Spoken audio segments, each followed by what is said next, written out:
Hey there, everyone. Today we're diving into something super important, TTS audio formats. You've got this amazing AI agent that speaks, right? It's generating audio with a text-to-speech engine. Maybe you're using OpenAI's TTS-1 HD or a self-hosted Kokoro instance on a GPU rig. The audio sounds fantastic, but then you try to send it as a voice message on Telegram and bam! It shows up as a generic file attachment instead of an inline voice note. What gives? Well, it all boils down to format compatibility, one of the biggest and least documented headaches in voice AI. Let's break it down together. First off, you got to know the difference between a codec and a container. The codec is the algorithm that compresses your audio. Think Opus, Vorbis, MP3, AAC. The container?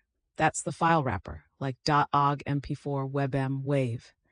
Here's the kicker. Two files can both be .ogg, but they can have totally different codecs inside. An OGG file with Vorbis isn't the same as one with Opus. And guess what? Telegram requires Opus.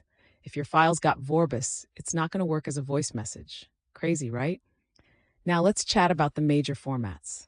Opus is the reigning champ. It's royalty-free, open source, and can handle everything from speech at 6 kilobits per second to music at 510 kilobits. At 48 kbps, Opus sounds just as good as MP3 at 128 kbps. It's the go-to voice codec for WebRTC, Discord, WhatsApp, Telegram, and Signal. Next up, we've got Ogg Vorbis, the older sibling. It's great for music, but not as efficient as Opus for speech. And yes, Amazon Poly still outputs this one. Then there's MP3, the universal format. Seriously, every device on Earth plays MP3. The patents expired in 2017. So it's a safe default if you're not sure what platform you're targeting. AAC is Apple's favorite codec. It's better than MP3 at the same bitrate and is what iMessage uses for voice memos. Now let's get practical with platform requirements. Telegram, WhatsApp, Discord, and Signal all want the same thing.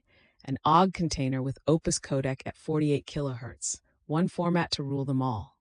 The odd one out? Apple's iMessage, which needs AAC. Slack, it's the most flexible, accepting MP3, M4A, WAV, and OGG. So what do TTS engines actually output? OpenAI's TTS-1 can give you real Opus if you ask for it. 11 Labs supports Opus at 48 kHz.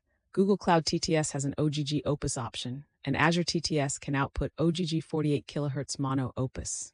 But here's the kicker. Amazon Poly only outputs Ogg Vorbis, MP3 or PCM, no Opus at all. You'll need ffmpeg to convert it. And then there's the big gotcha, Kokoro. Many local TTS servers built on it accept a format parameter for Opus. You set it to Opus, expecting Ogg plus Opus output, but what you actually get is Ogg plus Vorbis. The file extension says .ogg, which looks right, but the codec inside is wrong. Telegram will just silently reject it as a voice message and show it as a file instead. So how do you fix this?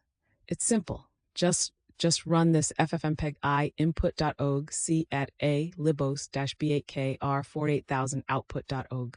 That's it. The -ca libopus tells ffmpeg to use the Opus codec. NA 48k sets it to 48 kilobits per second, perfect for speech. And AR 48000 sets the sample rate to 48 kilohertz. Always double check after conversion. Run ffprobe and make sure that codec name says Opus, not Vorbis. For your overall pipeline, here's the game plan. Generate TTS in whatever format your engine does best, usually MP3 or WAV. Then convert to your target format with ffmpeg as the last step. Store WAV as your archival copy.